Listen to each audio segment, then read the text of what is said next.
gentlemen, we are live! Ladies and gentlemen, this is Sugaray Raper, and we are live at the Suga Shack.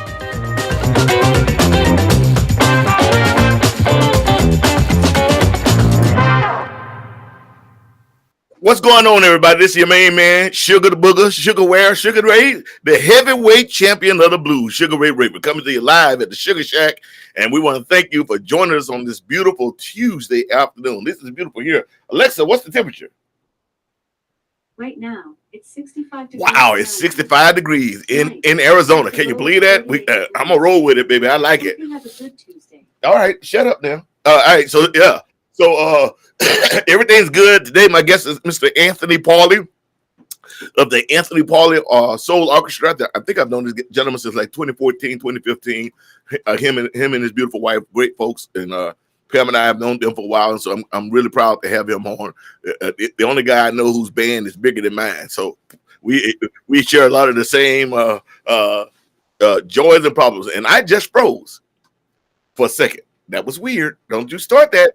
Don't you start that. Anyway, y'all, this is Sugaray Raver. The question of the day is more of the thought of the day is I'm just sitting in love. Today, I want to turn the day into a day of love. Yesterday was President's Day.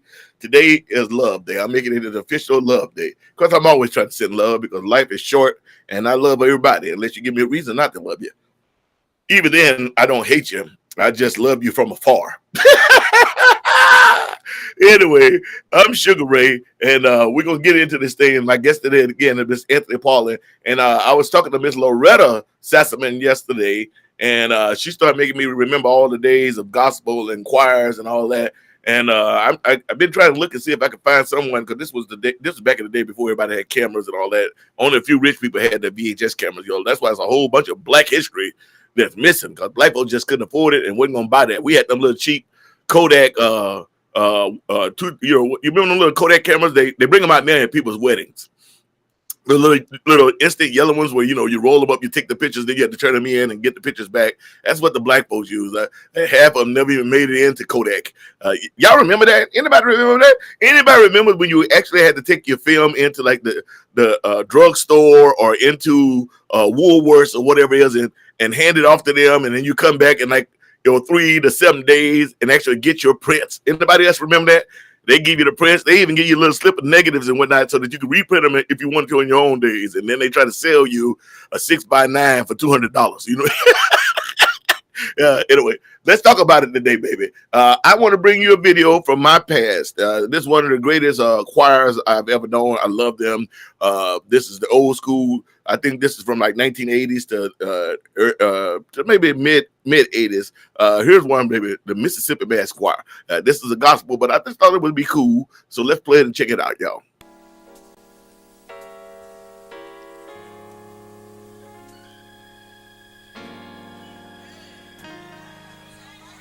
This is one of these Mississippi songs.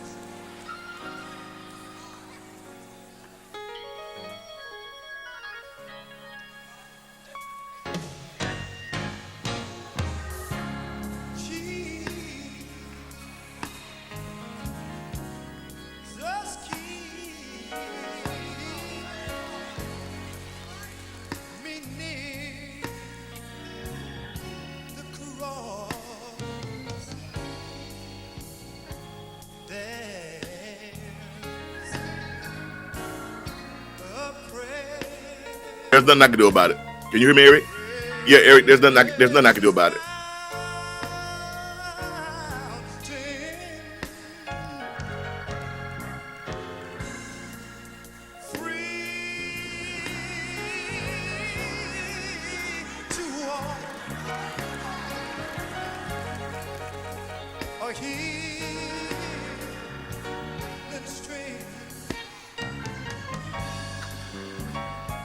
Yeah, did you hear that piano? They looked at somebody, Eric.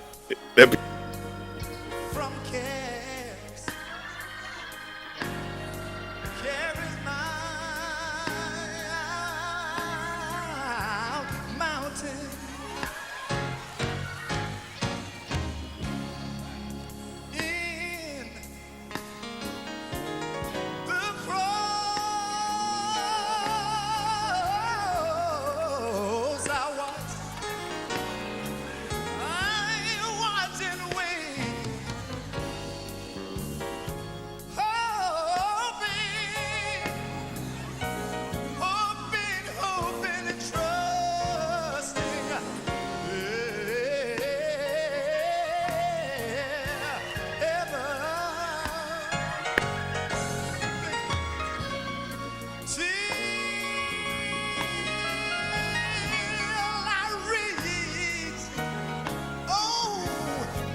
I'm not gonna play the whole thing because I got a lot of videos to get to today, but I want y'all to hear just a few more minutes of this. This is what I grew up with, y'all. Come on now.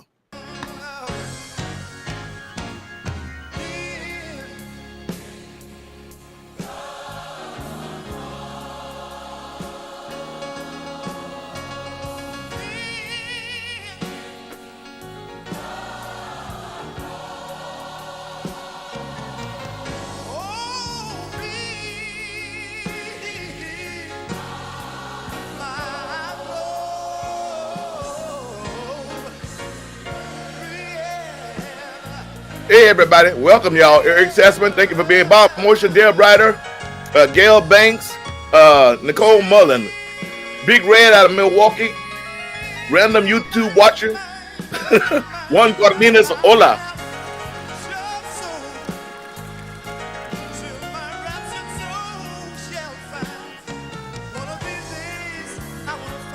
Now, what y'all don't know, it was such a big honor to be lead singer in front of one of these choirs. It was just amazing. I was a director for years and years and years in National Church and Henderson Mass Choir, the IYC, which stood for Interdenominational Youth Choir, and Bethel Temple Church of God in Christ. So,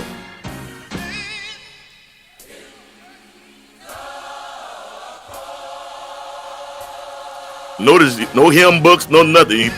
They follow in the choir director. Whatever he says and does, that's what the choir does.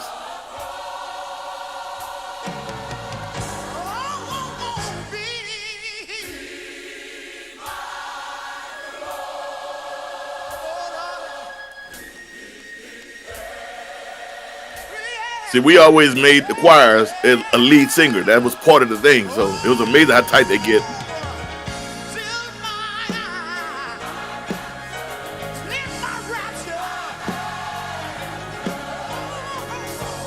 Like I said, I'm not gonna show it all, but I just wanted to get y'all going this Tuesday afternoon, morning, depending on where you're from. All right, this is the Mississippi Mass Choir. There's millions of videos on them. The choir's been together since back in the 70s. I'm gonna say one thing that Edwin Hawkins, one of the Hawkins brothers, if I'm not mistaken, was like one of the founding members of the Mississippi Mass Choir before they went out on their own, I think. I could be wrong. It's been a while. My gospel history gets a little old because I always walk away, y'all. Mississippi Mass Choir. All right, I just thought I'd give y'all some inspirational stuff. I mean, that goes on for quite a while because you know how we do it in the black church. You know how we do it in the black church. Ain't none of that. Going to church at 9, done at 10. You get to church at 7, and you get out at 3:30. Y'all laughing. That's where it used to be. I'm from the Holiness Church, not even the Baptist Church. The Holiness Church is like the Baptist Church on steroids. You think of Southern Baptist Holiness is like that on steroids. So, we start church 7:30 in the morning. That's for the Sunday school. I don't even think the preacher. There's so much going on. I don't even think the preacher even took the pulpit to about 1. And he preached at least about 3:30. And then for all of us that were musicians, that time in between, we would go get a bite to eat, run home, get a bite to eat, or go out to the Hot Biscuit or over to Church's Chicken or somebody's house and cook Sunday dinner, eat that real fast. Then all the musicians, we had to be back at church at 6 because the church doors reopened for YPWW or a Sunday night service. You around 6:37 that evening. So we got out of church at 3:30. We ran, got a bite to eat, and then we back at church again by 6. And that may go on to 1 o'clock in the morning. And then I had to go to school and play basketball. But that was where that's where it was. 7 days a week, baby. Everybody remember young YPWW, Young People's Willing Workers. Yes. A few of us are old. Big Red, and Big Red said Walgreens got a whole bunch of her films. So I guess depending on where you were, Walgreens. Pound and lemon, pound and lemon cake. I think that's what you mean, Gail. My Georgia peach, my southern sister, Miss Gail Banks. Thank you for being here. Guy Warren says, "Hey there, Sugaray. We going to see the Blind Boys at Alabama next month. Last time we saw them in the States, we thought we were back in church. Yeah, they wasn't bad. I mean, I know a lot of people that's their introduction into it, but." Blind Boys, Alabama, been around a long time. Is not. I think it's only 1 or 2 original members now. But you want to get some real churching, in my opinion, it's all about who you like. No different than secular music as it is in gospel music. I suggest you go out and check out Willie Neal and the Gospel Keynotes. If you like the Blind Boys of Alabama, check that out. Willie Neal Gospel Keynotes. Check out the Jackson Southern Airs, and then round that around with a little bit of the Mighty Clouds of Joy, and you'll see where all that came from. Now, if you want to go deep, I can tell you, even before you get to the Blind Boys of Alabama, you go to Harmony 4+1. That's way, way back, y'all. That's in the early 30s and 40s, and that's what the Blind Boys were hearing, all the gospel folks hearing. But check them out. Willie Neal and the Gospel Keynotes.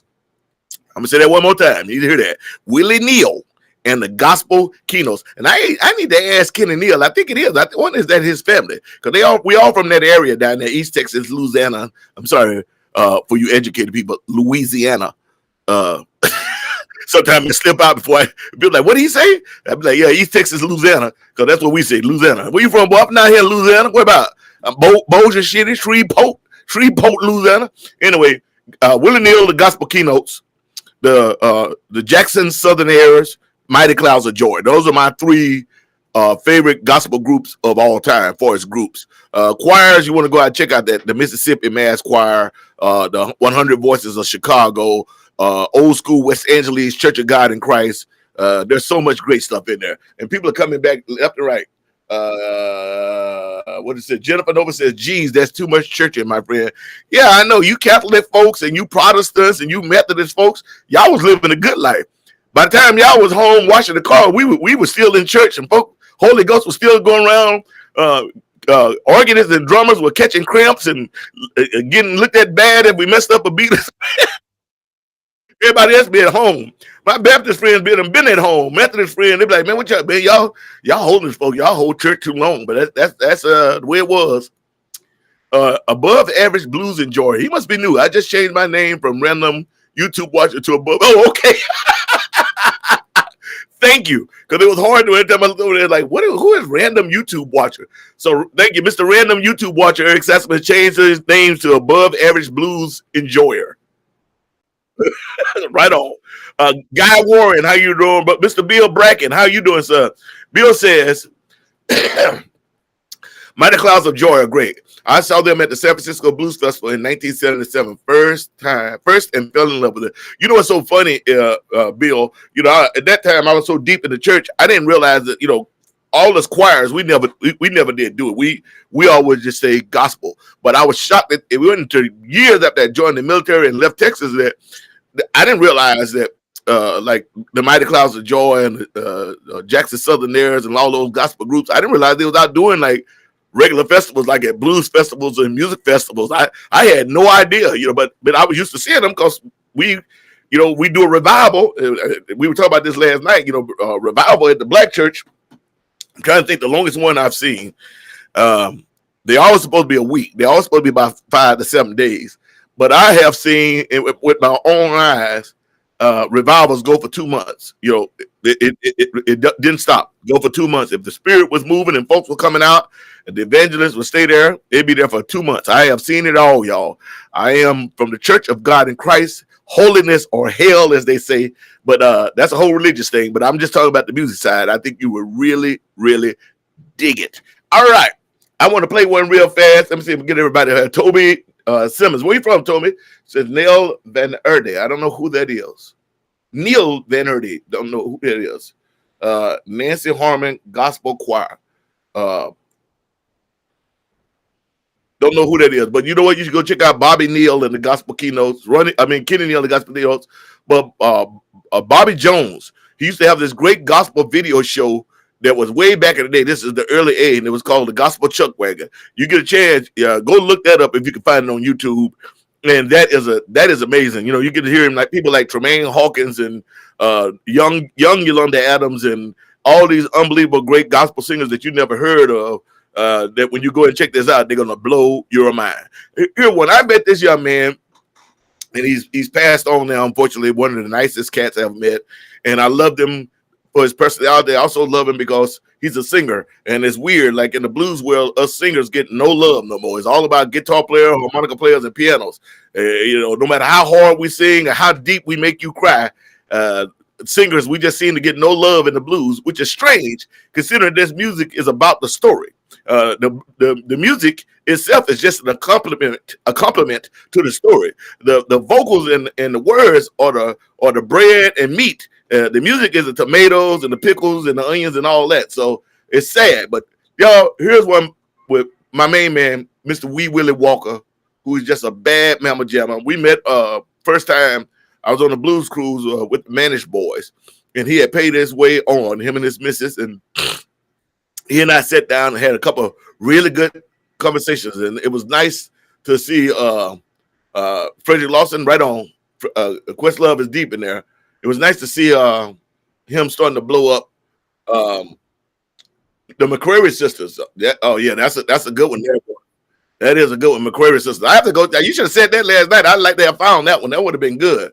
But I grew up and I knew the Clark sisters because I worked with their mama, Dr. Maddie Mouse Clark, who was the National Minister of Music, or worked for their mama, Dr. Maddie Mouse Clark, who was the National Minister of Music of the Church of God of Christ. We used to have a national convocation every year in Memphis. So, Dorinky, Twinkie, Dorinda, and all them, I remember their songs and when they first started and blew up and all that good stuff. But check this out, y'all. This is Wee Willie Walker and Miss Wendy Moulton with the Anthony Paule Soul Orchestra. And I'm going to bring Anthony on in a little bit, and he's going to explain exactly who this Miss Wendy is. I think you guys will dig this. Check this out now.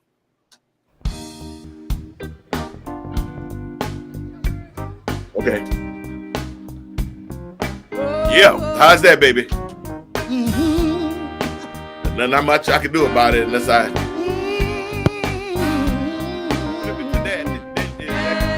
Hey girl, out of the blue, out of the night. How's that? Came along and changed my Wow. Okay. life. You got me feeling How's that? things I never felt Okay. before. Yeah, you do. You looked at me. That's all it took. You read my heart like an open book. True love. That's all I need. True love. Got a lifetime guarantee. True love. Ain't no doubt about it, baby. True love. Now I can't live without it. Before I met you, baby, I was alone. Thought I was happy living on my own. But now I realize this girl was I hate when they happen, Wee Willie. Like, wait a minute. Was that my line? Oh, I guess it was hers. I'll keep singing. When you by my side, everything's fine. And then what we really doing, I'm gonna tell y'all about that. It ain't an easy thing for singers to do, but we do it sometimes. Those of us that got the neck. True love, there ain't no doubt about it, baby. True love, now I can't live without it. True love, need you here beside me, baby. True love, need your love to guide me. True love, makes every day just a little bit brighter. True love, it'll make you burning lighter. I can understand if you had true love, you'd understand. Out of the blue, yeah, out of the night, Say it, Willie. you came along, girl, and changed And he's clean as a nickel with a neck bone, baby. Look at that short skin suit. Yeah. I never felt before. You lift me up. You make me strong. Yeah, you give me love. Yeah, I can all night long. True love, need you here beside me. True love, oh, your love guide me. True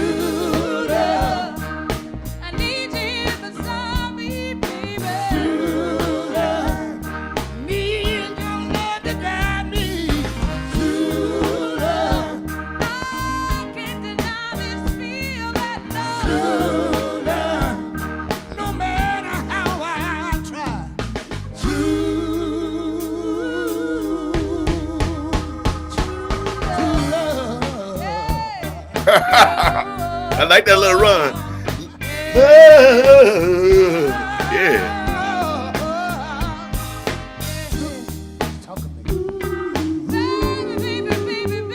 Oh, thank you, everybody. Thank you, Eric Sassman, for putting that up, brother. I love that. Thank you, brother.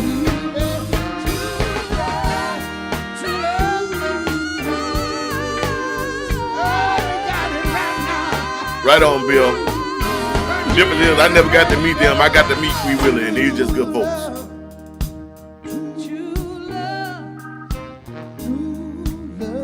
I should have pulled up one of them videos with he and I singing together in Memphis. I'm about to go find that before the show is over with.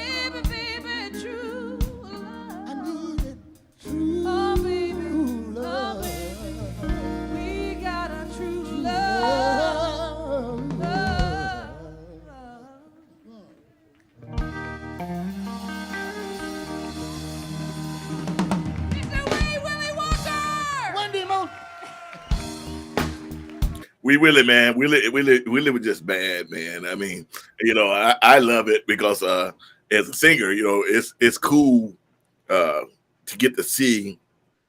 How do I put this? I guess you call it veteran singers because like I told him when we was talking that time on church on the boat after I saw him, and we sat down and we talked, and we got talking about church and stuff, and at the time.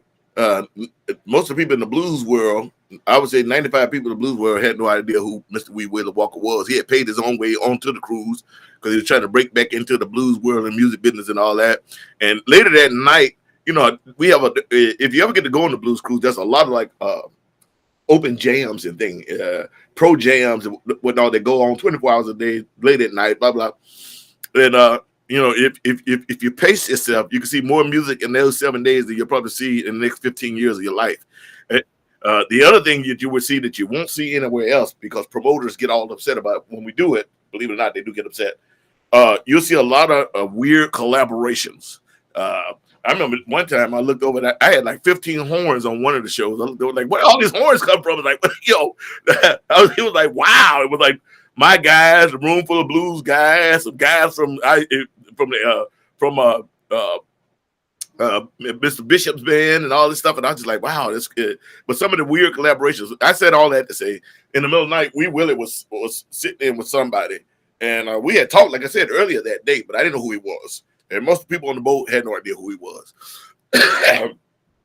And I don't even remember the song. It doesn't matter what the song was. All I can tell you is I was walking by, I heard that voice, I sat down, ordered me a cognac, and sat there and watched like 4 or 5 songs, and I was just blown away. So after that, I think it was the next day, I got to saw him around breakfast or lunch or whatever it was, and he was always dressed nice. Even if he had on sweatpants, he had on a nice shirt like this or whatever, and had one of his little hats on, and that cool demeanor he had. He had that old school brother coolness to him. You know what I'm saying? And so he and I sat down and we really started talking then, because after I heard him sing, I was like, hey, man, what's going on? So, I think I kind of felt bad because I had him accosted at a breakfast table for about 2 hours. I wouldn't let him go. I was like, man, what's going on? He's like, what do you mean? I was like, you ain't no beginner. Not only that, the style of singing you doing, I haven't heard since I left the church and since I left the South. I've been out on the West Coast and Chicago and all that. They think they can do it, and East Coast, but the people in Texas, Louisiana, Georgia, Mississippi, Arkansas, all that down off of there, Missouri, it's a whole different feel. We really had it, even though he may have been up to the Midwest for a long time. That was a Southern man, and so we hit it off real well, and it was nice to see him starting to climb through the ranks again. And I should say climb through the ranks. It was nice to see people discovering or rediscovering Mr. Wee Willie. And I was just like, I felt all proud. Like, I know him before you did. And, but I really enjoyed the projects that he was doing with my guests, so Mr. Anthony Paule. And I know Anthony's had 2 great singers that I love, Wee Willie Walker and Frank Bay. And both of those gentlemen, I strive to be. one day, I'm still young. See that? No wrinkles, black, don't crack. That ain't Grecian formula. That just natural Negro blackness there. Is that? It's very light grays. Sugar doing good. I'm all right, baby. Woo! Anyway, check this out. I wanted to, where's that thing? Okay, that was really good. I'm going to get him to come up and talk about her. And so most of the videos I got left are about me, Mr. Anthony Paule. So without further ado, and I'm going to change cameras. I'm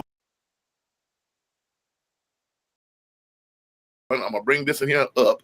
There we go. So so I look like I'm looking at him, and because he like last night, like So, ladies and gentlemen, please put your hands together for my guest, Mr. Anthony Paule of the Anthony Paule Soul Orchestra. Yay! I got to get some fake hand claps, Eric Sassaman. That we get some of them fake hand claps and we bring them up, and everybody can hear everything that's going on. Let's make this bigger. Hello, there we go. Mr. Paule. What's going on, my brother? Not a whole lot. You're going on. We're going on. Sugar Shack. We're gonna make it do what it do. That's the way it goes. JC Gafford. Toby, you keep talking about all these people. They must be LA cats that are local that I have not heard. But cool. We'll get a chance to check them out. Too bad you aren't excited about those great singers, Sugaray. You know I am. Told you us singers get no love. We get no love. Well, they do in my orchestra. Well, yes, you do. And thank God for people like you. Go ahead, talk about it. Honestly, when I go see blues music and there's these long solo and another long solo, I'm out of there. It's really about the song and the story and the singer. And so about 2007, I realized I wasn't going to be doing any more singing, or if I do, maybe one song, that had to have a great singer in the band and choose some great songs, write some, I hope, great songs. And it's about the singer, about the song. And, a lot of times we're doing the arrangements and the guys say, hey, let's open it up for longer solos. And I'm like, I have to be the police, the solo police. Yeah. Nope. Yeah. And to me, a lot of these soul songs, they were beautiful little arrangements that didn't have solos. Yeah, most of them did not. Yeah. And if you put a solo in it, you've just ruined it in my book. So, yeah. Anyway. I always think about the Sam Cooke song that I've actually seen people do it. The melody and the way he's singing it is the solo. You don't need a solo, but I've seen people, I heard it, and then the young people, they just want to do a million runs, but like the Sam Cooke, I was born by the river. It doesn't need a bunch of runs. It doesn't need a solo. The timbre, the emotion, the words is what the song is about. Yeah, the melody. And I think you ruin it when you throw solos in that particular song. But and I'm notorious for giving my band solos. But go ahead. Yeah, well, it sounds like we're in the same kind of frame of mind about all that. And so you wanted me to tell about Wendy Moten? Yeah, Miss Wendy Moten. Let's talk about that. She's tremendous. I was not really familiar with her. She came to Poretta Soul Festival, where we've been playing every year since 2014, and she was a background singer and duet singer with Julio Iglesias for almost 20 years. Mm. And she's also worked with Michael McDonald, Doobie Brothers, and just a host of people. She lives in Nashville, but she is from Memphis. And anyway, she had recorded that song with Vince Gill as a duet. And so I suggested to Willie, hey, you want to sing a duet with this lady? And he said, heck yeah. So that video was the first and only time Willie ever sang that song. That's why he was watching the lyrics on the sheet. That's okay. It's a skill that is lost today. A lot of times if I'm in the studio and I'm singing a song that I don't know 100%, because sometimes they don't give you time to learn the song. It's like, we got to cut it now. Yeah. You got to have the words there. And, we do what's called forward sight reading and singing. And I always tell people it's just like musicians that sing and play, except for it's a little different because as a singer, I got to get a little bit of more emotion out of each and every last one of those words. But you're reading them quick. I mean, you kind of know, but you don't know. Yeah. I know this part, but I got to look down real fast or three, four, half a verses ahead and see where I'm going. But it's a skill that it's not taught to singers today. No. Yeah. Well, Willie did it great, sang it the first time with her there. And she was something else. She came on and did a lot of Aretha stuff.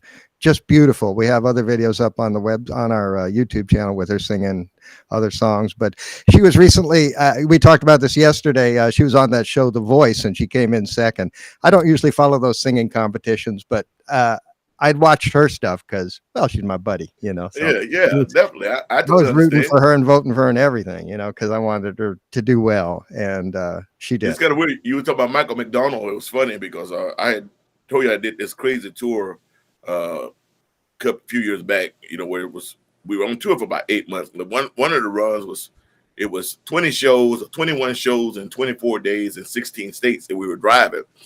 And I had just finished like the last show, and I was driving back, and we were hurrying back. Drake and we had flown the band back, and I was driving back with Drake because he had the van and the trailer with all the backline gear. Because sometimes we always brought gear with us because you never know where you're gonna show up and what you're gonna get. Sometimes you just work with it, but we were still getting in the van a lot.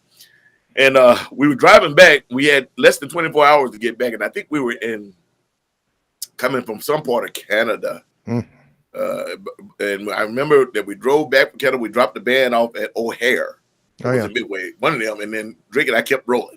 And we had to get back because I was supposed to be in San Francisco area. I was going to catch a flight in LA and fly back to San Francisco that same day to do a show with Michael McDonald at the Grove. Oh. And by the time Drake and I pushed it, I actually stopped and did a song on side of the road with God, Lord, what can I think of his name from San Diego? He's a great singer.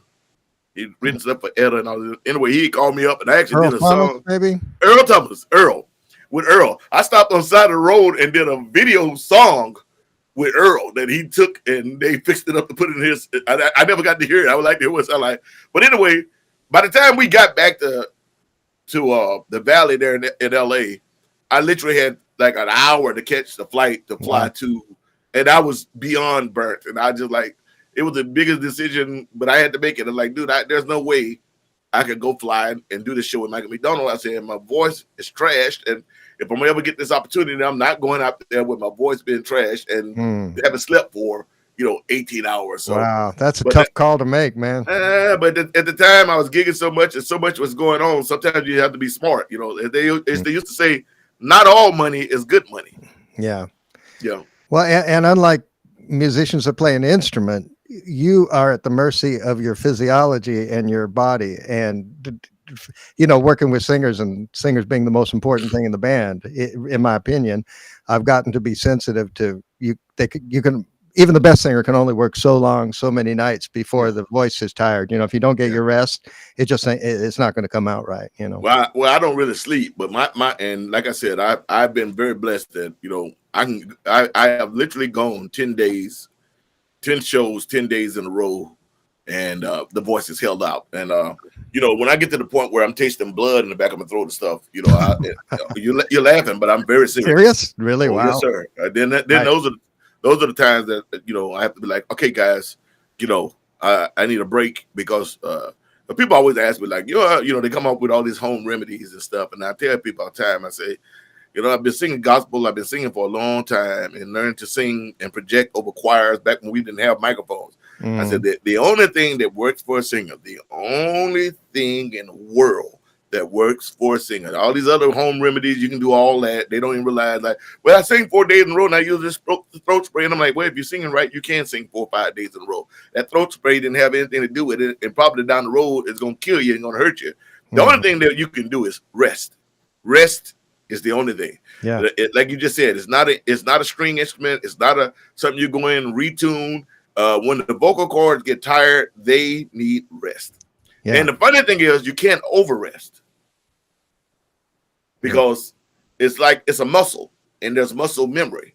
That's and right. you like if you run in a track meet, you can overstretch, you can over warm up, where it actually hinders your performance. And it's a weird game that you have to learn like you say, your physiology, your body, your blah blah blah. Yeah, yeah, it's a delicate balance, but and I'm not a real singer like you or Frank or Willie, whatever. But Willie.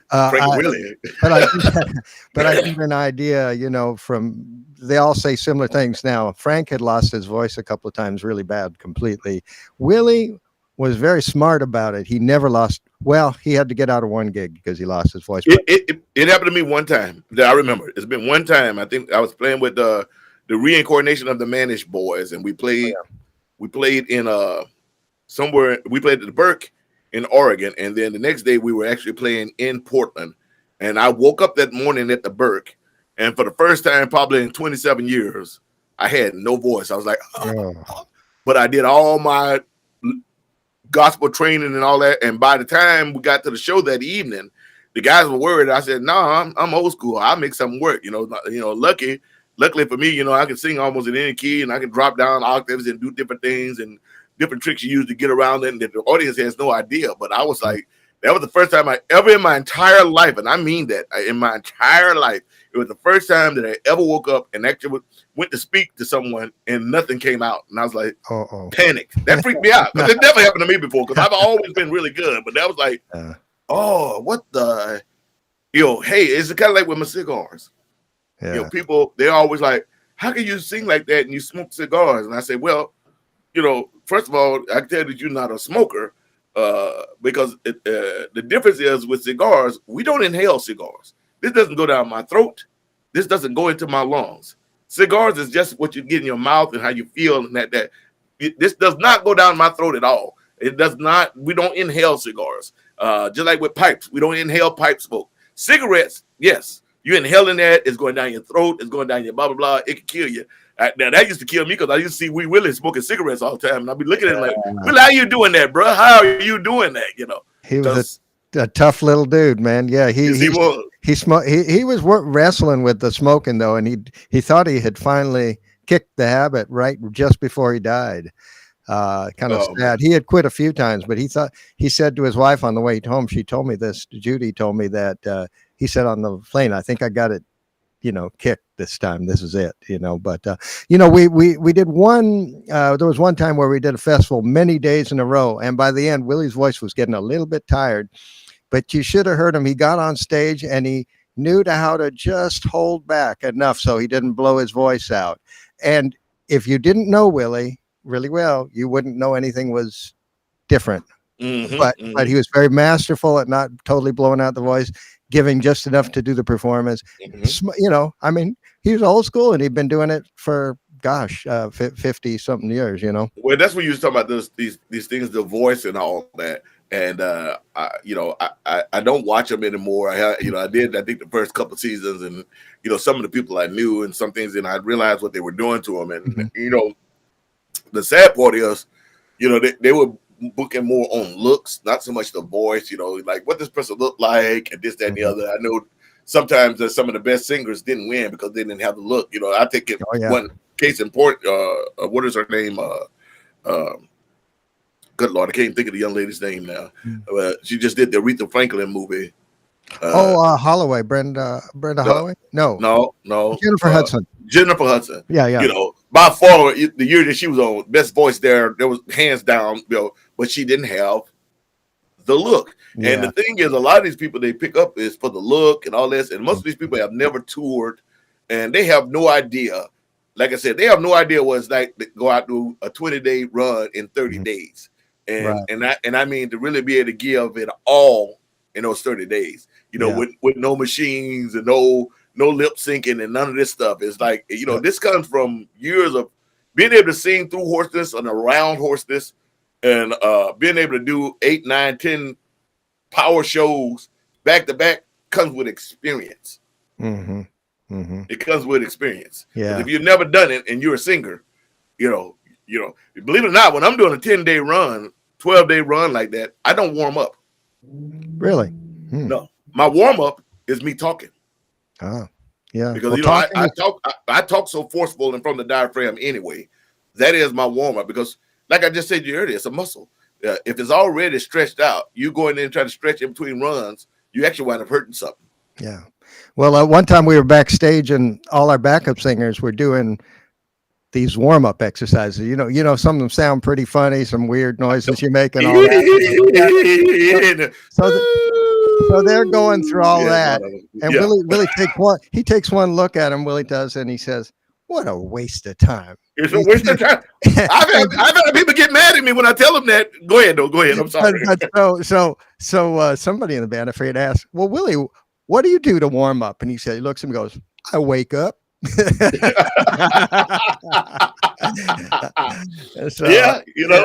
It's different. I guess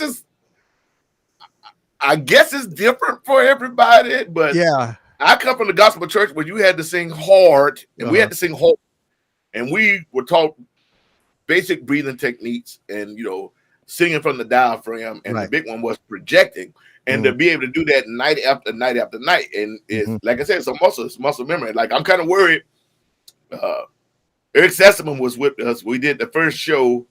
I can't remember what it was. My first show in 2 years, just a little while back. We filled in for Miss Shamika Copeland, who couldn't make a gig out in Pittsburgh, and I didn't take the whole band. I just took a 5-piece, and I haven't really sang at that time. I hadn't really sang, and it'd been almost 2 years. I think I was done the blues crew because people like sing at home. I said, as hard as I sing, if I sing at home, people call the police, think I'm over murdering my wife or something. And, I'm not one of those people to walk around like, ooh, baby, baby. I'm not Smokey Robinson. It's more of a Teddy Pendergrass / James Ingram. I'm pushing. So I'm pushing wins. Or if I was singing at the house, people be like, what the hell? But again, I still have the knowledge. It's been 2 years. So I think I was 3 songs in, and my voice, I did something. And I was actually there assessing. He's like, man, this sounded great to me. I videotaped it. I was like, yeah, I cracked here. And I said, I know me. I said, when my voice cracked at that note, I was like, uh-oh. You can hurt it in one note. You can lose your voice if you're not careful. I didn't heard it, but you know where it's going. You're like, if I'm cracking already, I'm only 3 songs in, and got a problem. And I'm a note that I normally can hit without even thinking about it. I got to work up through it, and I'm like, now it's time to use the mic techniques and breathing techniques and do all this stuff you can do to get through. Yeah. I mean, but there are great singers that do a lot of warm-up exercises too. There are. I just never dug it, but I know people that do. But maybe if you're only doing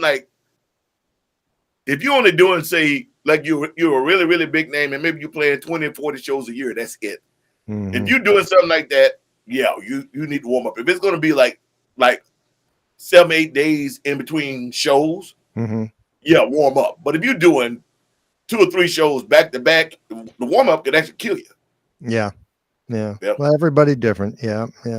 Hey, I want to add you were talking about the Mighty Clouds and all that. Yes, sir. My favorite, Swan Silvertones. Oh man, I don't know how I left them out, baby. I don't know how you left them out either, man. Oh my God, yes, that's a good one. Do you have albums or 78s from them? I have 45s and albums and so CDs. Swan I love Silvertone. that one. My Rock. Yes, I do. Man, man, that gets going, boy. Yeah, it does. My aunt Bunny, she loved this one. Matter of fact, thank God she's not on the show because she probably would have been writing something over here cussing me out about that one. She loved the Swan Silvertones. That was one of her favorite groups. I love the quartet singing the most. I like the choirs, but that's why I said when you talking about like the Harmony 4+1 of those guys, I think they were before the Swan Silvertones, or they may have been right in that same era. Yeah. But then that's what I was saying with you, like what I said, the Jackson Southern Airs or the Highway QCs, the Keystone, Highway, all those Nightingales, all that, those were all quartets, and it was just or sometimes sextets. You'd have those sometimes, like to say the Blind Boys of Alabama and the Mighty Clouds of Joy. Kind of, they went up and down. Sometimes they were just a 4-piece. Sometimes they were a 5-piece. Right. The Gospel Keynotes, I think, were 5. Usually, it's kind of counterintuitive. The quartets were usually 5-piece because they had 4 harmony parts and a lead. That's why they call it quartet. But it is. But it was always weird to me because they would say that. I'm like you. They're like quartet, and I'm like, it's 5. There's 5 people up there. Or 6. Like, I may not be an MIT, but I think I can count. I got 5 fingers right here. I don't even have to go to my toes. I can count it. They used to blow my mind because I wasn't privy to what do you call them, the doo-wop singers, which all that stuff really was. It was like it was literally doo-wop. I mean, and I think the doo-wop guys had heard it in church first anyway. Oh, sure. And those barbershop quartets and all that stuff, and that kind of like is where that came from. So people. That and what they call the Jubilee singings, like the Golden Jubilee Gate singers. You know them? The Golden Gate Jubilee singers. Yes, let's see. Oh, yes, you do. Look at you. That man's well versed. Okay. Yeah. Well, I love gospel singing. I really do. You know, well, that's where the soul music comes from most directly. I think. You know, you can hardly name a great soul singer that didn't sing gospel first. Yeah. There might be one or two or a few, but not many. Not many. Not many. Mhm. You know, I was shocked. Doesn't matter if it's Johnny Taylor, Sam Cooke, or But even but not just black. You know, on the white side, on the country and the soul side, on the white side, it was the same thing. A lot of those guys, on the rock and roll side, you know, but like I said, you start talking about Jerry Lee Lewis or my friend Al Cooper, or a lot of those guys, you know, they were sneaking down to the black church, not just the juke joint. They were going down to the black church, you know, and the church was, you know, not church. Well, church didn't care about you being black or white. You can come on in as long as you mind your P's and Q's. And you know, me and Al Cooper have had a couple of conversations with him. Like he said, sneaking into the black church, the way down there, and he's the only white kid for miles and miles and miles. And you know, they took care of him, and he's sitting there seeing all these unbelievable. But it was funny you just said that, because I was just watching this documentary last night before we talked on Shaka Khan. Oh yeah, the legendary Miss Shaka Khan, and I was shocked because I thought I knew, you know, a lot, but you always learn something new. Shaka did not grow up in the black church. She was born and raised in Catholic. She was a Catholic. Okay, always was Catholic. Never went to the Baptist church. Never went to the Pentecostal church. Her parents were both artists, and she ran away at 16, 17, and told her parents she was pregnant to get married so she could sign her first record deal, even though she wasn't pregnant. And she had a band that used to play across the road that was actually in competition with Rufus. And I always thought Rufus was one person, but Rufus was the name of the band. I mean, I just learned some stuff last night that blew my mind, you know. Rufus, you know, it was always Rufus and Shaka Khan, but like she said, it was just called Rufus. It was like, it wasn't until they were signed with ABC, and ABC came in and changed you know how they do, because they do that. ABC came in and changed the band name from Rufus featuring Shaka Khan, which of course made real. They thought that Shaka did it. Like, no, it was the band name. But her first big hit, that "Tell Me Something Good," I had no idea that song was written by Stevie Wonder. I didn't know that either. You got me there. It was her and Stevie Wonder that wrote that song. She said, I was 18 and no one told me, and I didn't take any credit on the writing part, but you know, we sat down and that was written. I thought it was another Prince song or somebody, but no, that song was written by Stevie Wonder and Shaka. So where was Shaka Khan from? What? Southside Chicago. Oh, okay. She's a Chicago girl. And then I learned something, that the whole Indian thing that she used to always wear was her trying to bring awareness to her heritage, because she was black and Blackfeet Indian right from under the Canadian border there. Oh, really? But you know, Chicago, Chicago girl, which I didn't know that either. I didn't know. Yeah. I'm like, dang, I learned a lot. But anyway, go ahead, come on, man. I don't know. My guest is Mr. Anthony Paule. You guys, Anthony Paule and the Soul Orchestra. Love this cat. How many pieces in your band normally, Anthony? Well, the minimum is 8, and the preferred size is 13.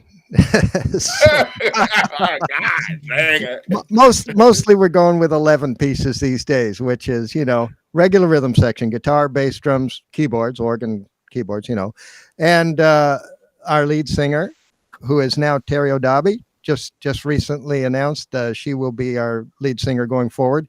And then we like to have 3 background singers, and the horn section 3 to 4. I would love to have the background singers. Pam took me. That just froze. I would love to have the background singers. Pam just told me, like, it's either that or y'all don't eat. Yeah. Well, there are realities, and that's why sometimes we have to go out with an 8-piece, and then Terry is stuck with our keyboard player Tony and our bass player Andre and me singing backgrounds.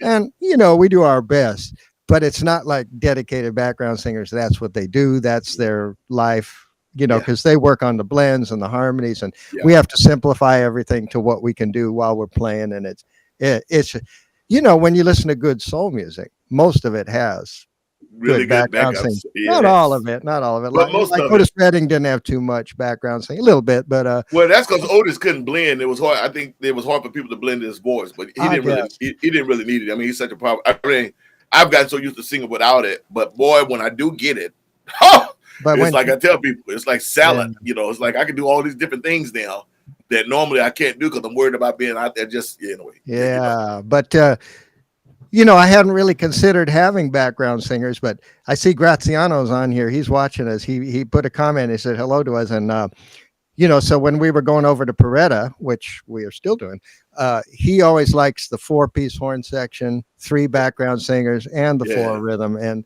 the full sound. You know, because Yeah. when you listen to most of that soul music, Oh you yeah. know, the Muscle Shoals stuff, most of the Memphis stuff, it's got a lot of background singing. And anyway. I remember the first time I ever did Peretta. I'm trying to remember what year it was, but I was out with an Italian band. I was out with Luca Giordano. Luca Giordano. That's where I saw And- you. Yeah. Yeah, and so this is back before I even. Matter of fact, his band was backing everybody up at that time, so I don't know even sure what year it was. Oh, this is before the year I saw you there with Luca. Might have been. Yeah, I think Might have been. I think I saw you in 2015. There. That might have been when it was. Yeah. Yeah. We had done, and I was like, I looking at Luca. We had done 10. I was there for. I think I told you. I don't know if we thought, but I was there in Italy for 11 days. It was 10 shows in 10 days, and Peretta was the last show. Yeah, and so we show up there, and I'm just like, I just sang 10 days in a row, 10 festivals in a row, and I'm just like, now we're gonna go ahead and do the Peretta Soul Festival, and I'm like, my voice is, but you know, I'm gonna make it do what it do. And it was funny because my wife and my little sister were in the front row. I didn't even know that they were there. They had flown in 3 nights before and spent 2 nights over in Debrecen in Croatia, eating the good food, living the high life. I walk out on the front stage, and there they are in the second row, and I look over like, what the hell, you know, but I enjoyed that, man, with the full horns and everything, and that was the first time me and Mr. Bernard Purdy, that was the first time we met, and he and I talked backstage for a while, and I also met, I think you had Miss Thomas on, and you had Carla Thomas was there. Carla, you guys had some seriously unbelievable soul singers on that night, and you know, I just really dug it. I couldn't believe there was a town in Italy that was so in not blues, but actual soul music. Then they were really into it, and I was like, man, this is great, man. This is really cool, you know. Well, it's pretty crazy to come to a little town of like, I think it's only 7,000 people, and they've got Rufus Thomas Park, and they've got the Solomon Burke Bridge. And I went to the Solomon Burke Bridge. I did not get to make it to the park because I wanted to go take a picture with the statue, but you know. No, that's where you play. That is Rufus Thomas Park. That little. I didn't realize that. Well, now you do. But there's somewhere there. Someone told me there's a statue of Rufus Thomas there somewhere. A statue? I'm not sure. Now they have murals all over the town of all the different people, and then they also have Otis Redding Street in that town too. Oh, nice. Via Very Otis nice. Redding. Yeah. Pretty crazy, you know. The first time I was actually there, I wasn't going to the festival. I was just going up. There used to be a soul club even further up in the mountains called the Rock of Soul, the Rocco del Sol, and we had to meet the promoter at the train station in Peretta, and I got out of the train station. I didn't know much about the festival at that time, and all of a sudden there's a glass case with a green sequin suit in there, shorts, and green sequin shorts and a green sequin. You know who that belonged to? Rufus, of course. Yeah, only got wear sequin shorts. Yeah. And I'm going, what the hell is this doing in the train station in this little town in Italy? And then I read the plaque, the suit of Rufus Thomas worn at the 1990 something festival, you know. So, oh, good Lord. So, the only 2 cats I know pull it off is Rufus Thomas and Big Lou. Big Lou does shorts too, huh? All the time. I'll be looking at him. He think he got some nice legs. I'll be like, will you put some pants on? You cover that. You know what up? Exactly. Too much information. Too much information. Too much info. Well, I know I love that festival. So how many years has your band been the house band there? In 2014, we just were the opening band with Frank. And Frank Bay. Frank Bay, ladies and gentlemen. We happened to be in Europe, and I was talking with Graziano, and he says, well, why don't you come and open the show? And we did. We did it for two of the days of the festival, and then he kept us around for some other local shows afterwards. But then in 2015, we began the job as the house band, and we've done it ever since. Of course, it didn't happen in 2020 and 2021. We just did one. Graziano put on a kind of small version of the festival in December. Okay. Sort of to make up for missing 2 summers. And now everything's getting organized for next summer. I think it will go forward. So, well, you know, I am the soul blues male artist, the BB King Entertainer of the Year, you know, the Grammy nominated, you know, so my Graciano, soul guy here, need to come back. Need to come Yeah, back. he needs to come back, Graziano. But anyway, I love the band. I remember us talking in Memphis on the street car that day. That's where I met you. Yeah, on the street car. And we was talking, and that was really cool. And the fact that we travel around the world and you run to each other again, which is what the show is all about. Is like I tell people, I say musicians, I say all of us kind of know each other, whether you realize it or not. Because you always carve out your own little niches here and there. Like, I've been the mayor of the Edmonton Blues Festival for the last 4 years in a row. So every year I go into the festival, they bring me in to be there and be the main guy and introduce the bands and stuff. I think Earl Thomas did it for a while, and then I was the good luck charm for a festival called Relâche in Bordeaux. I played that for 6 years in a row up until right before all the craziness happened. And we were there every year. It's just it's great when you do these festivals all the time. You build these real relationships with people, and especially when you're there for several days. We're in Paretta for 9 days, so we get there for the rehearsals, and the little town is still just a sleepy little town. But over the course of, we get there on a Monday, and then Thursday the festival starts. You see each day more people arriving from all over the world, and the town comes to life, and you get to meet the local people and the fans that come, and and then you're there year after year. So some festivals you just fly in, you do your set, and you're out, and you might see somebody and oh hey, but it's like you're passing one another quickly, and it's just a quick hello and gone. It's nice when you can actually socialize and have conversations and hang out. What is the name of that hotel? Man, we love that hotel, especially the pool area, because they had the Helvetia.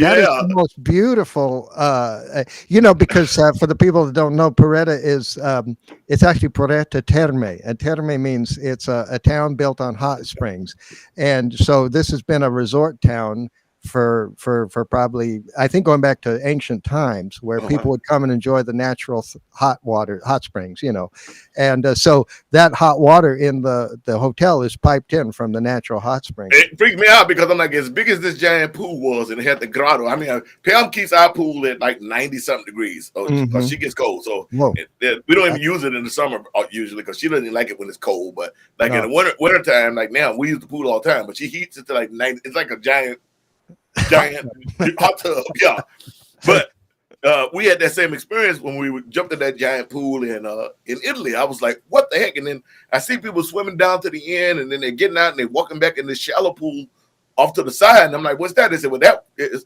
ice cold. This is a giant health spa. But what got me was it was a giant grotto.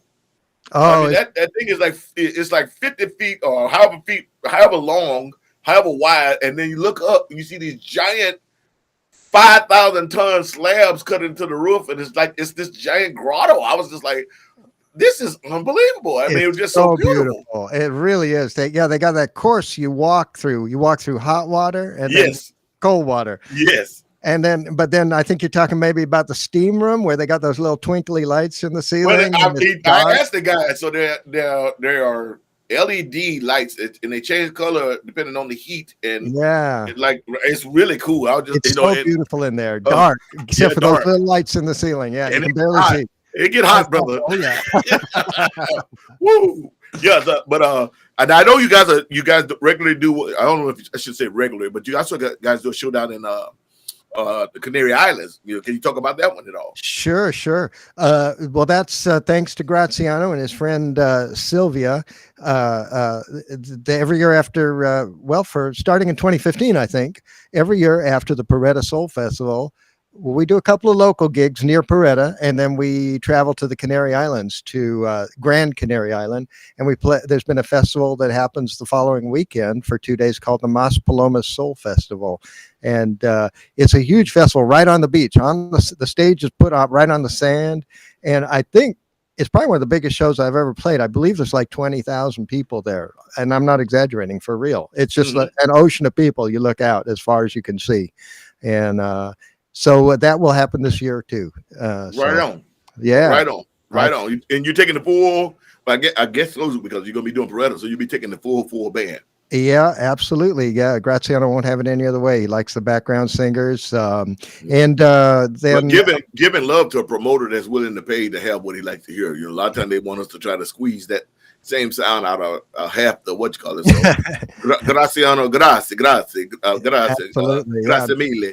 That he would do that because it is big. They bring you in like we want this, and they actually allow you to bring what it takes to A get trio. Well, I've seen it. You know. It's like, yeah, we want this to sound like Tower Power, but we can only afford to bring 4 of you. Well, good luck with that one. Yeah. Well, I wanted to play this video. I'm gonna pull myself off the screen and leave you in the video on the screen. I want you to set this up for me if you would. Okay. And Eric Sassaman was just asking. Let me put his back up. He was just asking, tell us the story of how Terry O'Darby joined the band. We love Terry. She was, and so I'm gonna move me off. Go ahead. Well, it's been a really strange time, of course, with the pandemic. But even before that, we recorded an album back in November of 2019, and we finished the album. We're very excited, and unfortunately, Willie passed away 3 days later. I could still cry. It's hard for me to even talk about it. But yikes! So there we were without a singer, and it wasn't very pressing because the pandemic was shutting down everything anyway. Now, for probably since 2015, Terry had been a guest artist with the band. We'd taken her to Paretta, to the Canary Islands, to the legendary Rhythm and Blues Cruise, and to Switzerland, to the Baden Blues Festival, and other things, to other great festivals too. Denmark, we took her to the Blues Heaven Festival. So it was just a natural thing that Terry would be a perfect lead vocalist for the band, and we just kind of came to an agreement about how we can work this out. And we are now writing songs with Terry for an album we will record later this year. So this video, I believe, and I don't know for sure until I watch it, what it is actually. So I don't know. Maybe I'll tell afterwards.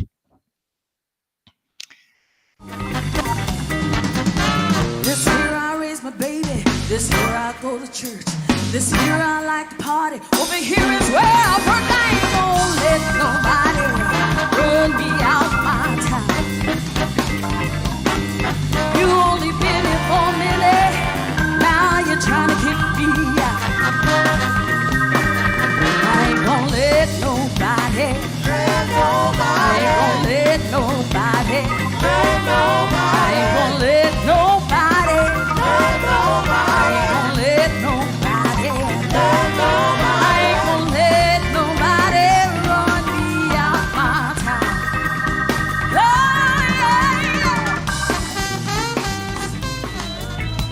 And my soul got happy and stayed on me.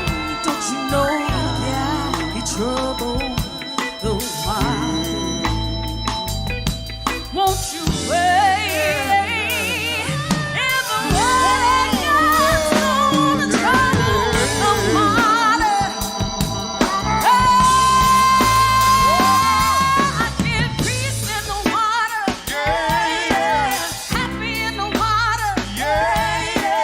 Bliss in the water.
Yeah, I remember this. That's just straight. You know, they call that soul all you want. That's straight gospel. That's straight gospel.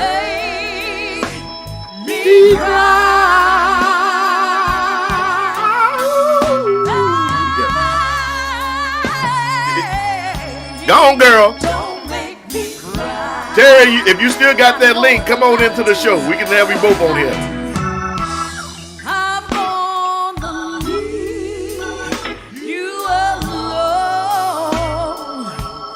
I heard the Southern Air sing this song before. Yeah.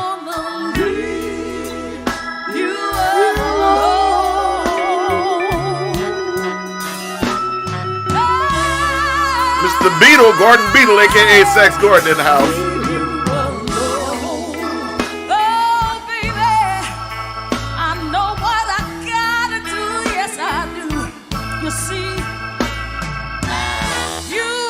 Eric Sassman, do you still have Terry O'Dabi's email? I could send her the link on my phone real quick. Oh. I think. Eric already done it. Oh, he did it? Oh, yeah, he's quick, man. You got a good man there. Yes, I do. Mr. Bruce, what's going on, brother?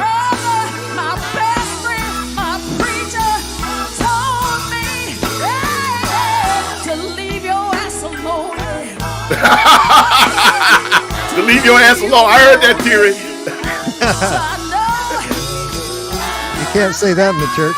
No, but hey, with a soul festival, we can get away with it. Right on, man. So I just thought, wait a minute. Let's get us. There we go. Yeah, I wanted to play that. Yeah, That's so cool. those are videos from I think 2018 with Terry, obvious Paretta Soul Festival, and when Terry just recently joined the group, you know, and we're going to be together going forward. I put that little video together for promotional purposes, you know, where you could get That's a good one. 4 songs in a few minutes because people don't have time. You know, you got to give them everything in little bite-sized pieces or they ain't going to make it through. Well, that's why we don't even put like 10-minute songs on the albums anymore. I think my first album, O.V. Wright, yes, Mr. O.V. Wright, brother. Yeah, oh yeah, brother. It's a lot. Yeah, that was an O.V. Wright song. The version we kind of got it from was the Staple Singers. But originally that's O.V. Wright. I actually know, well, not the words, but the song itself is actually an old gospel. But we all did that. So yeah. They just take the same song and put secular words to it. Yeah. And they had a horn section because you don't really get horns in gospel music too much, if at all. Well, depending on the churches. I mean, I've seen some that, I mean, we had a few back in the day. We always had at least a trumpet and sax off and on. Oh, really? But I've seen some churches, depending on the church and the kind of money they had and just the way it worked. I've seen churches with the full bands, and we never did that. We always, I mean, once in a blue moon, we had a guitar player, but 99% of the time was piano, B3, and drums. Yeah. And that's the way we roll. But I can tell you, I've seen many that have full bands, you know, like B3 player, bass player, guitar player, horns, and all that. But, you know, it always depends. I think that thing I showed you, the Mississippi Mass Choir, they always had a full band. And a lot of times they went in with a piano, 2 keyboards, bass, drums, guitar, and they may also have horn sections with them, but they were huge. It was a huge band. So, Deb Lux, how are you doing? Natalie, or is it Natalie? How you doing, Mama? Watching from Cameroon. Natalie, I was just talking that we did my ancestry DNA. I have to go back and look so I can tell you the village, but I am 74% Cameroonian, and it goes right down to the actual village in Cameroon where I am from. I'm gonna have to go find that so I can put that up for you guys. That is pretty cool. That's so Terry O'Dabi, if you coming on, come on. We got to see her. You know, she's nominated for BMA this year for the Female Soul Blues Artist. So we want everybody to go there. Right on. For her, you know. Yeah. That's you guys are nominated also, but you got like 4 nominations, I think. Come on, talk to me, brother. Don't be all bashful. We're nominated? Aren't you nominated? Yeah, we are. I'm just being. I'm about to say, I know. No, we put out the last album we recorded with Willie. We held off and put it out in July, and it got a lot of attention, a lot of play, and so we got nominated for Soul Blues album, for album of the year, for song of the year, and band of the year. So. Oh, you going up against me with band of the year, man? Yeah. Well, I finally got my band. Actually, this is the second time my band is been nominated, but this is the new band, and they got nominated. I'm ecstatic about that. And yeah, you guys got the Band of the Year nomination too. And you know, Sugar, I wish you the best of luck on some of your nominations. Yeah, you know what? I appreciate that, brother. I am the same. I wish you the best of luck on some of your nominations. But I always tell people, it's hard because we're all friends, and we all, the fans, they all have their favorites and their friends. And I always tell people, please vote for me. But you know what? Vote for whomever you love, because it's as I think I told it on the little promo thing I put up. I have so many friends that are nominated this year, and I'm proud to be. Let me shake my own bush, because I'm really bad at doing that. I'm proud to be nominated again as the BB King Entertainer of the Year. I'm also proud to be nominated an instrumental vocalist. That was pretty cool. Yeah. And of course, very, very, very proud that the foundation was enlightened enough or felt comfortable enough to nominate my band for Band of the Year. So Terry's nominated, you're nominated. I mean, together you guys have what, like 9 nominations or something? Five. Oh, come on. He's trying to be modest. I think we got Terry too. Oh, you mean like through the years? No. I'm talking about like right now. You guys got 5. Hey, there she is. Hey, gorgeous. Hello. Hi, Terry. How you doing? I'm good. How are you? I am good. I am here interviewing my good friend, and I think you know him, Mr. Paule, and I want to congratulate. I know him a little bit. Congratulate you both on the collaboration. I think this is going to be really, really cool. I mean, I know you guys have done it before, but coming out now with a new album and introducing yourself, and congratulations on your nomination, madam. You deserve it, and then some. Thank you. But talk about it. Go ahead. No, it's going to be epic. I'm very excited. Excited. Are you guys going to the BMAs? Oh yeah. Of course we are. We got our tickets, got our hotel reservation, everything. Yeah. Right on. I got my outfit already. Of course you do. Well, first things first, right? First thing first. Look, if I didn't find anything to wear, I wasn't going. See, only women can get away with that. Here I am. I'm 6'5", 300 pounds, and I really got the look, and they be like, well, I don't care what you wearing. You better get yourself up. I'm like, okay. Can't get away with that as a man. Will you take me clothes shopping, Terry? I ain't no toothpick. You know what? Memphis got some nice men's clothes. Absolutely. You realize that's where I get most of my clothing is when I'm in Memphis. Anthony, I will, if you trust me, I will hook you up. Okay. All those suits you see me wearing, especially probably like the last 6 years, all those come from my one spot I get in Memphis. The shoes. Is it across the street from Walgreens? You know exactly what I'm talking about. And I walk in there and they know me. And here's a secret, Terry, because I don't know if they do this for you. It's not the stuff that's on the store. You want to go down to the basement. They take me to the basement every time. Not the stuff that's in the window and on the floor. In the basement. It's in the basement. It's behind the cash register over there. That's where you want to go. Okay. And he'll take you in there. Look, leave it to you to have the hookup. Okay. I bought a lot of clothes out that place over the years, brother. They know me when I come in there. They got some nice. If I was a man, that's where I'd shop. It's where I get my hats, my shoes, a lot of my suits is from that joint right there. So, Anthony, is it a date? I'm sorry. Is it what? Is it a date? Yeah. Don't even bring no clothes to wear. I'm gonna take you shopping there, but just bring your credit card. Okay. Now there used to be this great place over in Clarksdale, Mississippi. They had been there for like 70 years. I used to buy clothes. I mean, matter of fact, the suit that's on my album cover is a suit that I bought from back in 2001 when we was down to play in the club Ebony down in I think it was Itabena, Mississippi. But there used to be a place right there in Clarksdale that had all the brother clothes, where all the brothers used to shop. So whenever I would come to Memphis or come in an area, I would go there and get the stuff. I think it's still there. I think the son runs it down, but I used to actually get it from the old man. Oh, okay. Yeah. A lot of those kind of specialty stores are closing because of Amazon and all the online. There used to be one in Oakland called H. John's on Broadway. I think they're gone, long gone. Yeah, I used to buy Zoot Suit from them, brother. I used to buy them online. Sugar knows all that. Listen, the clothes you see me, anything you see me wearing, it didn't come off the rack. I think one of the greatest comments I ever got was Pam and I was in a Dillard's in Palm Springs, and I'm walking around Dillard's, And I wasn't as big as I am now. This is back when I was working out hard, when I was still bouncing. I was probably like 250, but between the arms, the chest, and the lengths and stuff, it was still hard to try to get something off the rack. And the little, what do you call it? Salesperson, little gay guy. He was so cute. He was so sweet. He walks up to me. He see me looking. So he walks up to me and Pam, and he said it the sweetest way I've ever seen. I always remember this. He say, "I'm sorry, sir. We don't carry grown man sizes in here." I said, "Thank you, baby." Daddy, appreciate that. That is a nice way to say it. I'm gonna go on out here, going over to Berlin and Coat, but I appreciate what you said. Yeah. That was very tactful. Oh, it was very tactful. I told him, I said, "Thank you, baby. I appreciate that. That's pretty good." He was just laughing. Pam was laughing. I'm like, see, that's what I'm talking about. Good people. Don't waste your time. Don't waste your time. Well, yeah, because he saw me looking, because I love some Ralph Lauren and whatnot, but the ones I've had, I've gotten lucky and found places that can make them for you because guys my size, even the big and tall store, I'm in there in between size, even the big and tall. I'm a big guy, but I'm in shape. I don't have a giant gut. I don't blah, blah. So you go in there and they're like, "Where's a 4X?" I'm like, "Well, 4X looks like I'm wearing a muumuuu."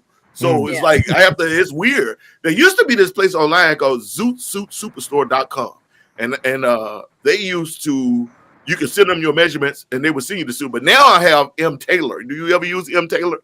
I have not. But M.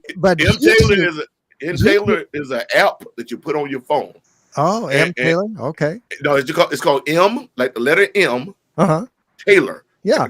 So you put the app on your phone, and the phone, then you sit the phone down, and your phone will digitally measure you, and then you can go through their catalog of whatever you like, the jeans, the materials, the blah blah, and they send you custom fitted. Just like you went to a store and got your measurements. It's even better than that because it's laser done. And within, you buy a suit, you buy a pair of jeans or whatever, within 6 to 7 days, it's at your front door and it's custom fit. Okay, I wrote that down. That Zoot Suit place that you're talking about, I don't know if it's still online. That used to be the website of an old clothing store in San Francisco called Seagulls on Mission Street. I still got a bunch of Seagull suits, brother. But like I was talking about them closing, that place had been there like many decades, and they closed like last year, I think. Was it really? Yeah, I put up a excuse me 1 second. I put up a video. Actually a photo of me at the NAMM show like 2013, 2014. I'm wearing that pink suit with black and belly up snake shoes. That suit was from Seagulls, from Zoot Suit Superstore. A lot of cool stuff in there. Yeah, they had great stuff. And I love that. But it's sad it's gone. Those places are disappearing. Wait, is it that the young kids are not wearing it, or was it that the pandemic that was the final nail? I think that young people don't dress up like that no more. Yeah, no, and that not as often. Their style's a little different. And that, and everybody's buying online. It's Yeah. hard for all the businesses. Yeah. Yeah, I can dig that. Well, that's great, though. I want to go to this place in Memphis, so that's cool. So look, thanks for letting me crash the party, but I'm gonna have to go. Yeah, do your thing, baby. We appreciate you being here, though. And I saw you were calling me, appreciate but I was already talking to Sugar, so I wasn't going to answer the phone. But I will call you as soon as we're done. All right, I love you guys both. Love you too. Love you too. Take care. All right, Bye. congratulations. Thank you. Congratulations to you too. Well, we make it do what it do, right? Yes. I love you, All mama. right, take care. Bye. Bye. Terry O'Dobby, ladies and gentlemen. Vote. Vote for Terry. Vote for everything. Vote. Yes, that's vote. right. The word is just vote. Vote. Vote. Go to blues.org.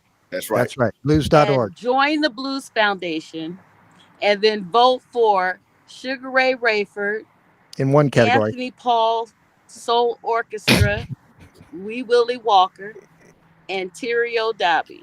All right? All right. All right. Bye. Bye, y'all. Miss Terry O'Dobby, ladies and gentlemen. So it's been crazy. So it's great to see that you guys get nominated. I love that, and it's just great to see you guys getting love. I can't believe that is that really the time? It's 1:22. Man, we still got stuff to do. Wow. Eric Sassman, can you do me a favor? That was just Miss Gonzalez, my manager, calling me. Could you let her know that we're still in the show? Thank you, brother. I want to play a couple more videos. I'm going to shut up. And my guest today is Mr. Anthony Paule, the proprietor, the leader. And we had a big discussion last night. Y'all just don't know what it takes to be a band leader sometimes. But, Oh, boy. of the Anthony Paule Soul Orchestra. But check this one out, y'all. Anthony, I'm going to leave. I'm bringing another video up. Okay.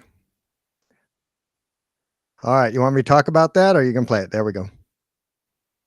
This is the first single we released from our album, and it features the Sons of the Soul Revivers. And when you see Willie on here and you hear Willie on here, just imagine this was a Saturday, and by the following Tuesday, he was gone. It's hard to believe.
I'm just like you. Let me tell you, I'm just like you. I'm just like you.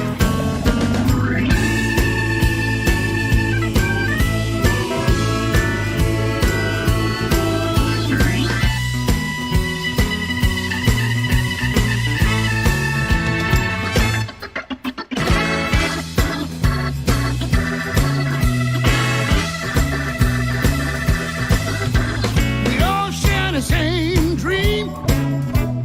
This I believe is true. We need to find joy and goodness in everything we do. We're all in this together. We can get along.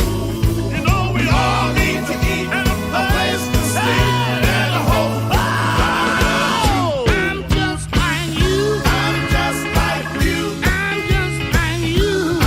Yes, I am. I'm just like you. I'm just like you. Just like you. Don't you know it? I'm just like you. Ain't no difference today. All in love, just a different way.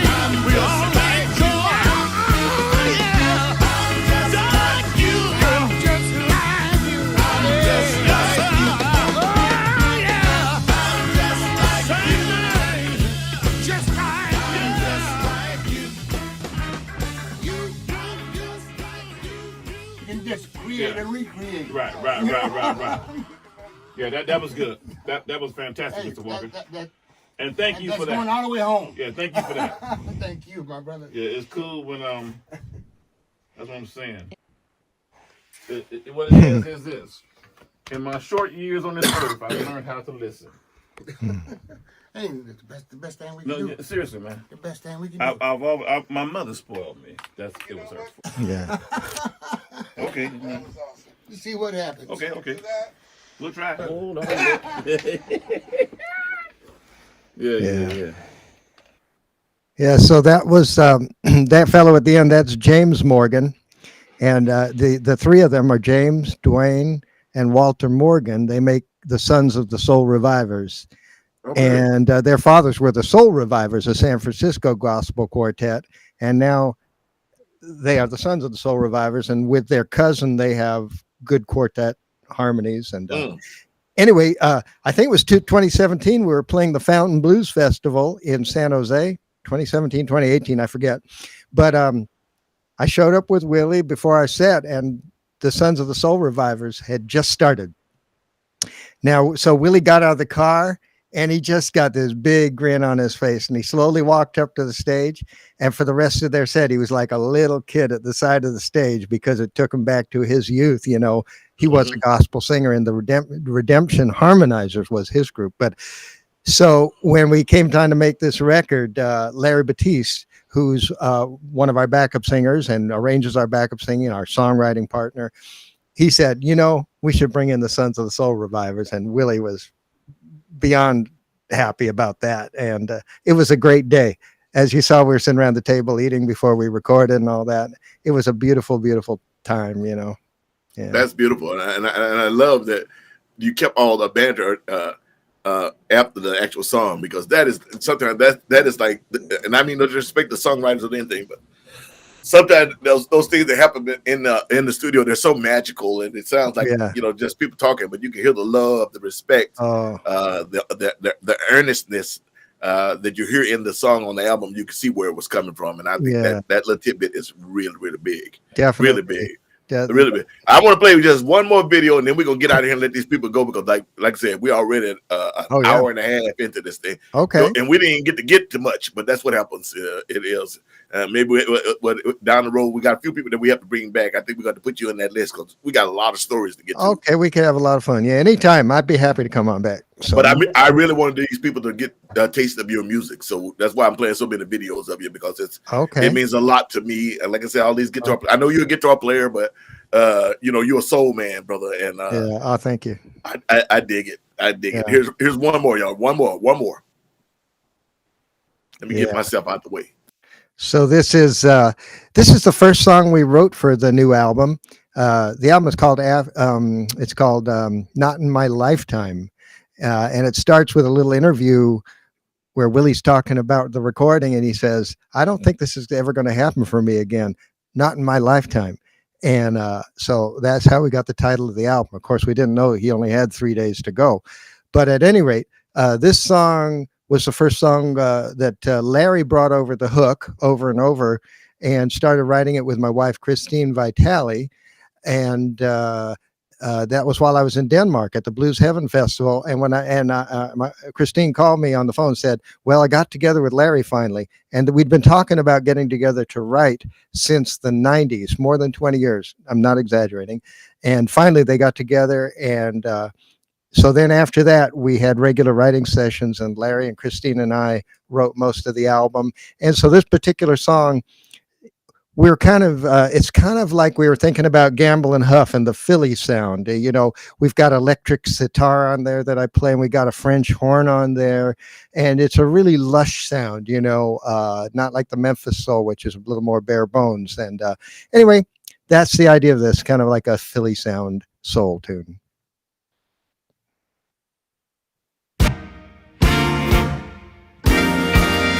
You love me over. Yeah, you do. And over again. My love. Over and over again. And I like that lady. Over and over again. The way you I got that. Let me see if I can do it. I got to hear that beginning again, brother. That was nice. Wait a minute. Let me get it all the way back. I dig that. You love me over. Yeah, you do. And over again. My love. Over and over again. And I like that lady. Over and over again. The way you love me. And over again. I'm just a man with a 9 to 5. With overtime, we barely survive. I work long hours, come home late at night. In my heart, lady, I know that ain't right. When I think I can't go on, you make me believe, you make me strong. Stand by my side day after day. And just when I think that you walk away, yeah, you do. And over again. I'm so proud of you. And over again. Over and over again. And over again. Childhood sweethearts, our first love. We shared our dreams, just the two of us. When I think of your love, all these years, my heart starts to pound, my eyes fill with tears. It's so amazing to be blessed with love. We have something special others only dream of. I wonder if you get fed up and open your eyes and say, Willie boy, enough is enough. Over and over and over and over.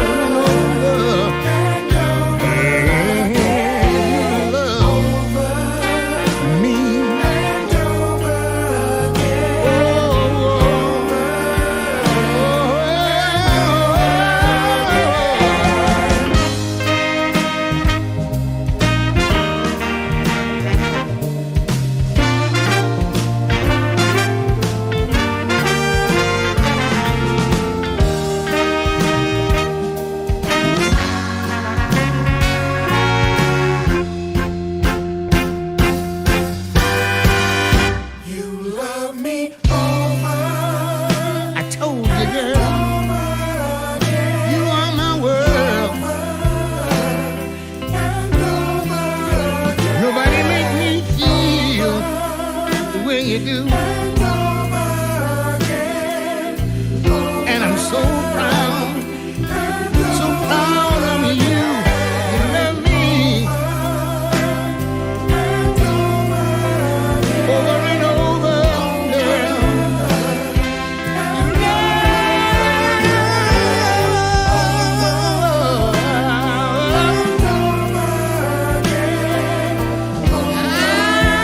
I'm gonna shout about it and over again, and again and again and again and again, girl, you love me.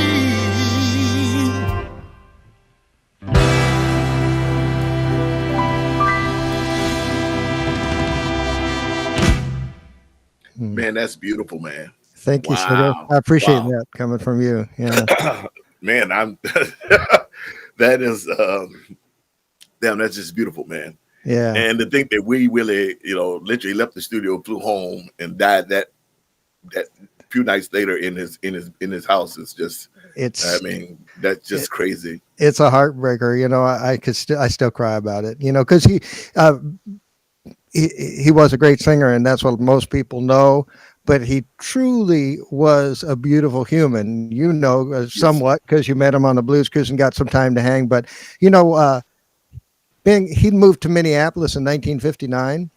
So all the time we worked with him, he was there. And so he would come, we have an apartment upstairs from our house, and he would stay here sometimes for a month, so he might have well spent close to a year here at our house. So, we go grocery shopping together. We do the laundry, we do whatever. We just hang out. So you really get to know the man. Yeah. And let me tell one brief story about what a kind human. I'm trying not to cry, but he, early on, he had recorded those old records and been on Checker Records and Gold Wax, but he decided to support the family and get a real job and all that. And one of the jobs he held towards the end of his regular work life career, he was a nurse's aide at a nursing home. And he actually I think he got fired because he was spending too much time with the residents. He said, "You can't rush me. These are people too. They need their love. They need their time." But here's the story. He actually, with his own money, rented a pontoon boat and took a bunch of the residents out on the lake, to have some joy in their lives. And that kind of just tells you right there what kind of a person Willie was. Yeah. Beautiful human, really, Yeah. Like I said, whenever I got the opportunity to speak with the gentleman, it was something that I took away that I would cherish and use forever. Mm-hmm. I love Willie. He like I said, him and Frank Bather too. It took me a while to get to really know Frank, but Willie was a lot like me in the way he was. He didn't meet too many. He didn't meet too many strangers, So no, very outgoing. I love that. Well, I really wish we could stay longer, Anthony. I promise you, I will bring you back sometime this year. Anytime. I got about 4 people that I have to bring back because the shows were just amazing, and we didn't really get to get into them. Put this up one more time. Here's ladies and gentlemen. Thank you, Eric Sassman. This is www.anthonypaule.com and also on Facebook at www.facebook.com Anthony Paule Soul Orchestra. Go check him out. The album, he's nominated right now for Band of the Year, Album of the Year, I think it is, and Song of the Year. And Soul Blues Album of the Year too. And Soul Blues Album of the Year. Hey, right on. I knew it's 4 nominations in there. Soul Blues Album of the Year. Let me pay my dues. I want to say thank you to Stephanie Gonzalez, my manager, Apropos Management. Big thank you to the Mint, Jesse Rossoff, my booking agent, to Eric Korn, 40 Below, my writer, producer, record company exec, to Scully over in Europe, my booking agent over the ATC. We wanted to give a big shout out to Noel Hayes, a big shout out to all our buddies. Noel chimed in, and my buddy Brian Slack and those guys. Thank you, Mysterio. Yeah, Brian was here too. Okay. Thank you, Mysterio Dobby, for sneaking in for a minute. Congratulations on joining the Soul Orchestra, and to all the rest of you, all the rest of you good people out there. Also, always a big shout out to Eric Sassman, aka the Wizard of Oz, behind the scenes back here, who does everything, and he takes care of all my social media, and he has got me where I needed to be in that. So, Eric, from my heart, thank you for that, brother. My guest today has been the legendary Mr. Anthony Paule. Anthony, you got any last words before we go? Hey, just thanks for having me on. I'd love to come back some other time, and I hope I see you this summer somewhere. Oh, I'm pretty sure we will somewhere. Let me know if you're coming to San Francisco. I'll be there. Right on, bro. Well, we was trying to do that thing with Noel, but I don't know if you knew about that, but we're trying to get it redone. Yeah, we're looking for a place to do his birthday party. Yes. Yeah, we were looking for a place, and it right now the venue we used to do it at isn't available. So we'll figure it out. We'll figure it out. I was looking forward to that because there's a lot of people there that I love that was coming, and but we'll get that done. Ladies and gentlemen, I'm Sugaray Rayford. Oh, don't forget, I'm also nominated for 4 awards, 3 awards. BB King Entertainer of the Year, Vocalist, Instrumentalist, and my band is up for Blues Band of the Year. Please go out there and vote for us. And remember, my new album comes out. Here it is, one more time. Comes out March the 4th, ladies and gentlemen. Sugaray Rayford, In Too Deep. And we're doing a big CD release party in L.A. at the legendary Mint there on Pico Boulevard on March the 4th. Also, you guys come out. This is Anthony Paule. I am here, Sugaray Rayford. And as always, for God's sakes, please be good to one another and to yourself. Thank you.